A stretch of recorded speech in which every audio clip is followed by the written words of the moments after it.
Magandang gabi sa ating lahat, no?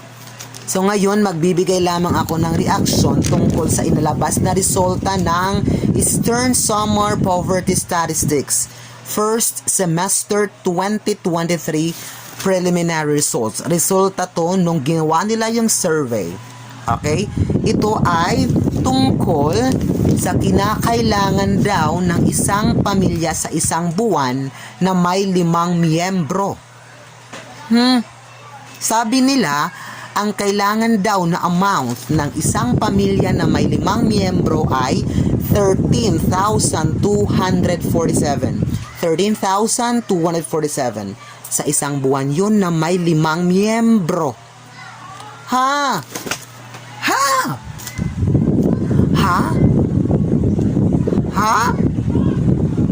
Teka nga. Sino ba ang mga sinurvey nyo? Sino ba ang mga respondents nyo sa survey?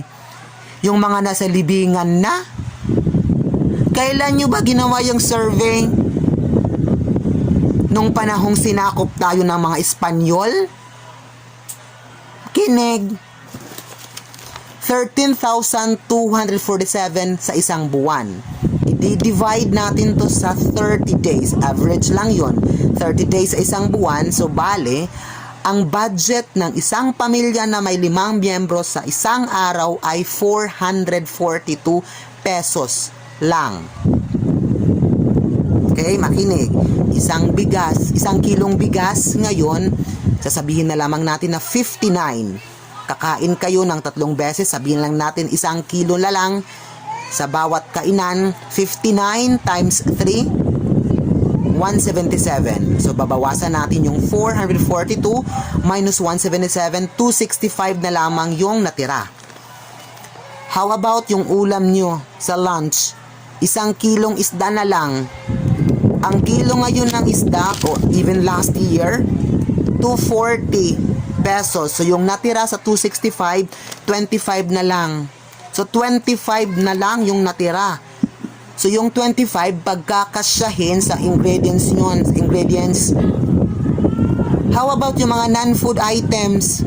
Katulad ng shampoo, yung mga sabon, panghugas, yung gagamiting sabon sa panlaba, yung ginagamit pa sa pansaing. Kinompute nyo ba yun? O ginawa nyo yung survey?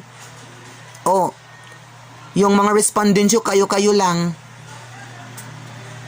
Sagot.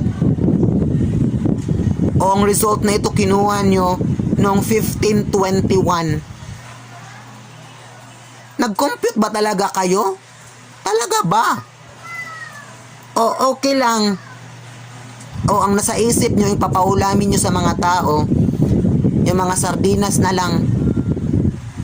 Sardinas sa umaga, sardinas sa tanghali, sardinas sa gabi. Sa lahat ng oras, sardinas na lang. Ba yan? Parang hindi alam. Simple mathematics lang naman yun.